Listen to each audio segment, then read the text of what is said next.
మొట్టమొదటి factory outlet Mukunda jewellers ఈ నెల 11న సోమాజిగూడలో గొప్ప ప్రారంభం. కుకట్పల్లి, ఖమ్మం, కొత్తపేట. తెలంగాణ మనం ఎందుకోసం తెలంగాణ మనం సాధించుకునేది మన నీళ్లు, మన నిధులు, మన నియామకాలు. కానీ గత ప్రభుత్వం చేసిన పొరపాటే ఈ గవర్నమెంట్ కూడా చేస్తుంది. రేవంత్ రెడ్డి ప్రభుత్వము ఒకటే నెలలో 4 ఎగ్జామ్లు నిర్వహించడం బాధాకరమైన విశేషం.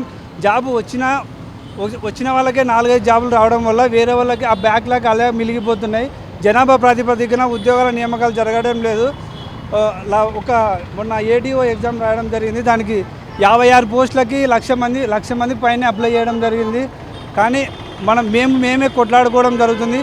ఈ గత ప్రభుత్వానికి బుద్ధి చెప్పి మేము గద్దె దింపినప్పటికీ ఈ మాతో పాటు తిరిగి మాతో దీక్షలు చేసి అన్ని నిర్వహించిన రేవంత్ రెడ్డి ఈ అధికారంలోకి వచ్చే ఆ కుర్చీ మీదకి ఎక్కితేనే ఏమో వాళ్ళకి ఏమొస్తుందేమో, కానీ అది మైండ్ సెట్ మారిపోతుందో, వాళ్ళ అధికారం కోసం వాళ్ళ ఆస్తులు కాపాడుకోవడం, వాళ్ళు వచ్చి ధనవంతులు భూస్వాములు మాత్రమే ఎమ్మెల్యేలు ఎంపీలు అవుతున్నారు. కానీ విద్యార్థుల నుంచి ఎక్కడికి రాయిస్తలేదు. చాయ్ చందు హఠాత్తుగా చనిపోయింది. ఎందుకు? దాని రీజన్ ఏంది?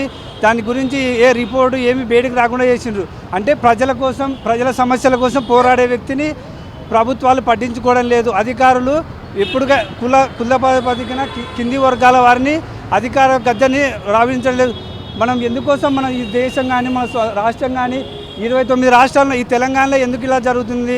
వ్యతిరేకత ఈ ఎన్ని రోజులు ఈ కింది వర్గాల వాళ్ళని వాళ్ళు సర్పంచ్, ఎంపీ, ఎంపీటీసీ చిన్న చిన్న పదవులకు మాత్రమే వాళ్ళని అక్కడి వరకు ఆపేస్తున్నారు. ఎమ్మెల్యే, ఎంపీ ఇలాంటి పోస్టులకు ఎందుకు వాళ్ళని నియమించడం లేదు? భారత రాజ్యాంగం ప్రకారం 18 సంవత్సరాలు నిండిన ఎవరైనా ఓటు హక్కు వినియోగించు. కానీ మేము ఎన్ని సంవత్సరాలని ఇట్నే 70 సంవత్సరాల నుంచి ఓట్లు 75 అవుతుంది. ఇంకా 80 కూడా వస్తుంది. ఇంకా 100 సంవత్సరాలైనా ఇలానే మనం